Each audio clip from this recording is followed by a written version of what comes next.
ବର୍ଷ ବର୍ଷ ଧରି ଚାକିରି କଲା ପରେ ଯଦି ଆପଣଙ୍କ ଆକାଉଣ୍ଟରେ କିଛି ସେଭିଂ ନାହିଁ ତାହେଲେ ଏହା ବଡ଼ ଚିନ୍ତାର କଥା।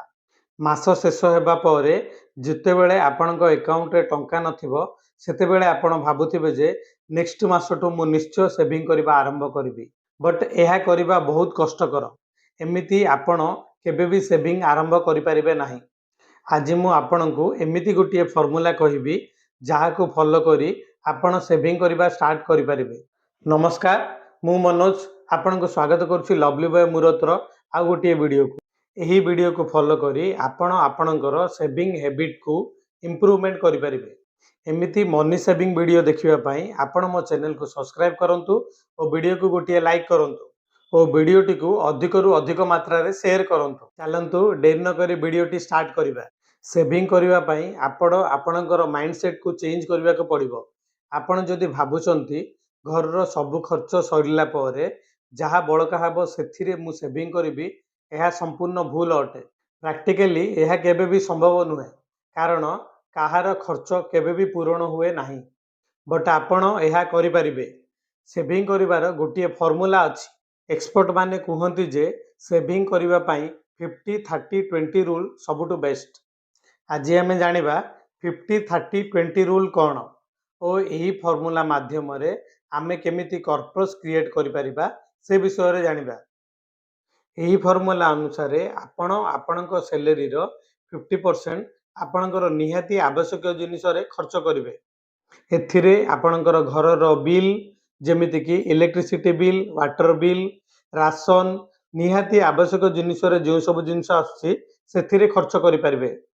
ଏହାପରେ ଆସୁଛି 30%। ଆପଣ ଆପଣଙ୍କର ସାଲାରୀର 30% ଏଥିରେ ଖର୍ଚ୍ଚ କରିପାରିବେ। ଏଥିରେ ଆପଣ ନିଜର ସଉକ ପୂରଣ କରିପାରିବେ।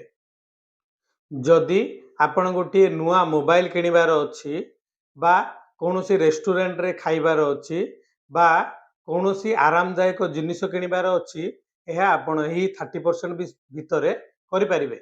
ଏବେ ସମୟ ଆସିଲା ରେଷ୍ଟ 20%ର।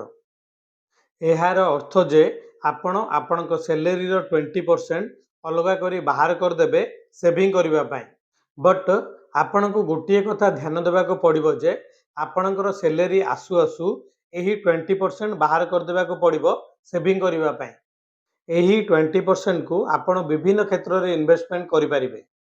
ଆପଣ ଏହାକୁ ମ୍ୟୁଚୁଆଲ ଫଣ୍ଡ, ଫିକ୍ସଡ ଡିପୋଜିଟ୍, ଆର୍ଡି ବା ରିଟାୟାରମେଣ୍ଟ ପ୍ଲାନରେ ଇନଭେଷ୍ଟମେଣ୍ଟ କରିପାରିବେ। ଚାଲନ୍ତୁ ଏହା ଗୋଟିଏ ଉଦାହରଣ ମାଧ୍ୟମରେ ବୁଝିବା। ମାନି ନିଅନ୍ତୁ ଆପଣଙ୍କର ସାଲାରୀ 20,000 ଟଙ୍କା।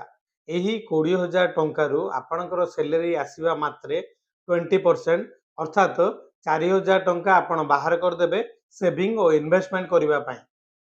ବାକି 70%ରୁ 50% ଆପଣଙ୍କର ଅତି ଆବଶ୍ୟକ ଜିନିଷରେ ଖର୍ଚ୍ଚ କରିପାରିବେ ଓ ରେଷ୍ଟ 20% ବା 6,000 ଟଙ୍କାକୁ ଆପଣ ଆପଣଙ୍କର ସଉକ ପୂରଣ କରିବାରେ ଖର୍ଚ୍ଚ କରିପାରିବେ।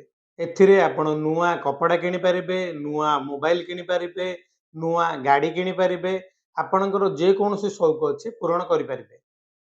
ଯଦି ଆପଣ ଏହି ଫର୍ମୁଲାରେ କାମ କରିବେ ତାହେଲେ ମୁଁ ଆପଣଙ୍କୁ ନିଶ୍ଚିତ ଭାବରେ କହିପାରିବି ଯେ ଲମ୍ବା ସମୟରେ ଭଲ ଧନରାଶି ଜମା କରିପାରିବେ। ଏମିତି ସେଭିଂ ଓ ଇନଭେଷ୍ଟମେଣ୍ଟର ଭିଡ଼ିଓ ଦେଖିବା ପାଇଁ ଆପଣ ମୋ ଚ୍ୟାନେଲକୁ ସବସ୍କ୍ରାଇବ କରନ୍ତୁ ଓ ଭିଡ଼ିଓକୁ ଆପଣଙ୍କର ପ୍ରିୟଜନମାନଙ୍କୁ ସେୟାର କରନ୍ତୁ।